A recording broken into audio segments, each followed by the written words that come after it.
Hi guys, welcome back. I'm Dorothy, professional astrologer. You can find me on the web at nhastrologer.com. And wherever you find this video, please share and help spread the word. Today I want to talk about December 19th all the way through December 25th. All right, December 19th is, wow, what a kick-ass day we got going on here. So the 19th will be a little bit longer. The 19th we have Mars moving into the sign of Pisces. And it will be in that sign until January 27th. When Mars is in Pisces, it's in that balsamic phase, and that means for Mars. That means it's in the zodiac sign before the one it's in rulership. And so when Mars is in the sign of Pisces, it brings to our attention our spiritual practices, many of the things that we hide from ourselves, the things that are hidden, long-held emotions, a lot of hidden fears, hidden weaknesses. There's a lot of hidden strengths as well in there too, but most of us will focus on our fears and our weaknesses. We do have an opportunity, especially over the next 2 weeks when Mars comes to make a conjunction with the South Node and with Neptune, to really dig in and give ourselves a good karmic cleaning, if you will. Mars is fire, Pisces is water, and this means we're going to get the soul a good steam cleaning. I hope that makes sense. So basically, whatever you're feeling, whatever you're going through, the intuition you feel, the emotions that you have, anything that may be stale, outdated, just really long-held beliefs that you know don't work for you anymore,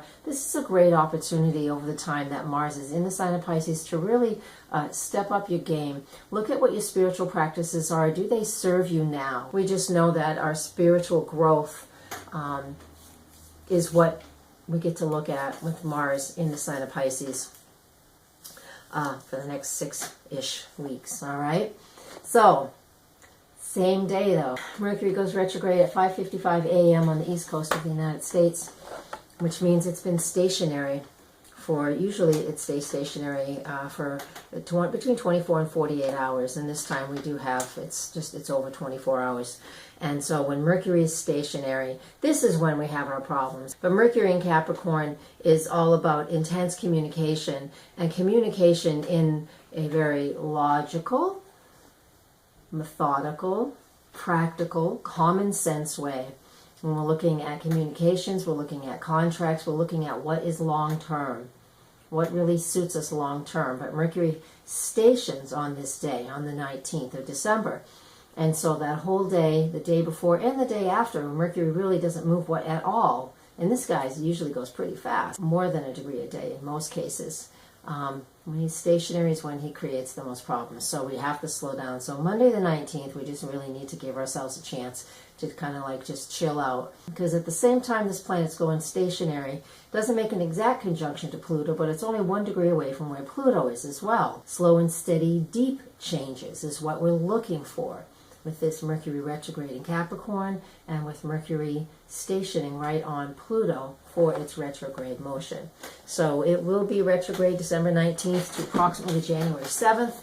And so when we're doing this, when we're looking at this, just make sure that you understand that slow and steady is what wins the race in this regard.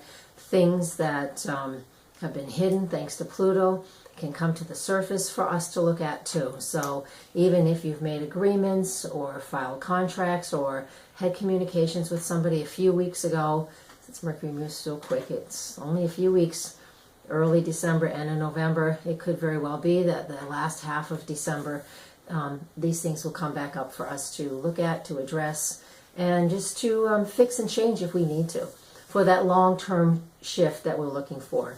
But again, it doesn't happen quickly with these aspects. There are other things that create the quick and sudden stuff, and that's Uranus. I'll get to that momentarily. Okay, so that's the 19th, and that's a lot. And on the 20th, we don't have a whole lot going on the 20th. You know, the moon is in Virgo, so we're focusing on details. It makes a few easy aspects and some hard ones, but we're focusing on the details on the 20th. We're at the final, we're in the 4th quarter. So it's about releasing things that will come up so we can let them go. Things that come up, we can let go. All right, I'll say that a couple times. 9:40 at night on the 20th is when the moon enters the sign of Libra. So again, we're looking for some balance and some harmony Maybe throw in some compassion there once a little bit too, if we're feeling a bit snarky or rough around the edges, thanks to the station of Mercury on top of Pluto yesterday.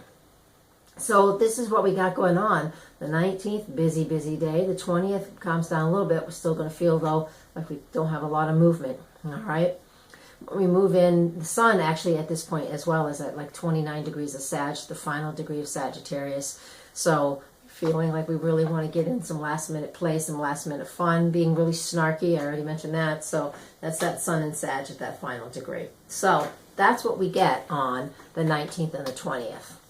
Now, moving on to the winter solstice, and that winter solstice on the 21st of December, the sun enters the sign of Capricorn at 5:44 in the morning on the East Coast. We're looking for what do we want to create over the next month that will bring in some stability into our lives? Where do we want to build more confidence in our lives? And with Mercury retrograding back towards the sun, we have this opportunity over this next few weeks to really address what is stable for you and what does that foundation look like.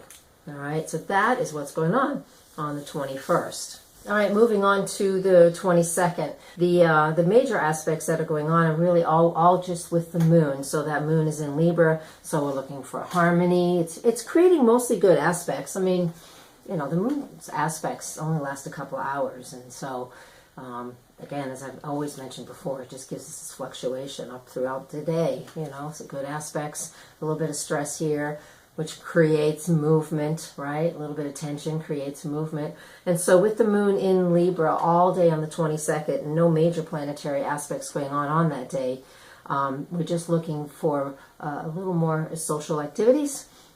Great day again. We're in our final countdown for shopping. I'm really looking for those things that makes us feel good, so it makes somebody else feel good. That's that Libra, where they feel good, we feel good. That's that moon in Libra. So all day on the 22nd. That's kind of some of the energies that we're feeling. The sun, again, in Capricorn might make us lean a little more towards being logical and practical, but that moon in Libra wants things to be beautiful and harmonious and very much balanced. All right. On the 23rd, the moon moves into the sign of Scorpio at 9:32 in the morning. So the moon in Scorpio on the 23rd and on the 24th, Christmas Eve, is about emotional intensity, drama. Keep your head above water and just know that if other people are having high senses of emotions, you don't have to play into it. You can just help in whatever way you feel that you want to.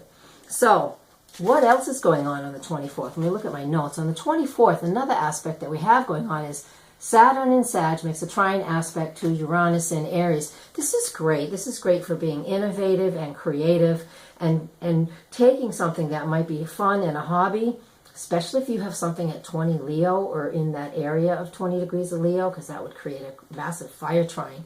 And so all this fire energy creates a positive movement forward. It's about being innovative and creative, like I just said. But if you're at work as well, who's at work on the 24th? A few people are going to be. But write your ideas down, because this energy doesn't just dissipate, right? It doesn't just go away because we're not at work. So if you have some great ideas about how you want to bring a business plan or bring something into your business or your work, this is a great opportunity with these aspects to actually write this stuff down and just, put it aside till the holidays are over. And then you can come up and then you can take action on it. On the 25th, Christmas, the biggest aspects that I want to talk about, which are minor, is that we have Venus in Aquarius, and she's making some easy aspects, a trine to Jupiter, sextile to Uranus, sextile to Saturn. So she's activating that Saturn Uranus trine. She's at the middle of it. So this is really fun. So this just creates a very unique day, a day of being an individual, being a little bit of a rebel, stepping outside the box, hanging out more so with friends. It's not traditional hanging out. It's going out and doing fun things. So this is, what do you do on Christmas Day? Find something fun to do. Do something different. Do something unique. Create a new memory. Create a new ritual, if you will. This is what Christmas Day 2016 looks like to me. And so with that, I'm going to leave you with that. And yes, thank you. It only took about 6 takes to get this done. Mercury's not retrograde yet. See, it's not about Mercury retrograde, is it? No. All right, guys, thank you very much. Thank you. I will please share. Come to my website and join to be on my email newsletter list. And once a month, I do give away a free 20-minute session to somebody who's new on my email list. And I have lots of new classes. I do private teaching, private mentorship programs, you know, all those things that astrologers do. Because this is who I am. This is what I do. Thank you very much, and blessings, and Merry Christmas, and Happy Hanukkah. Namaste.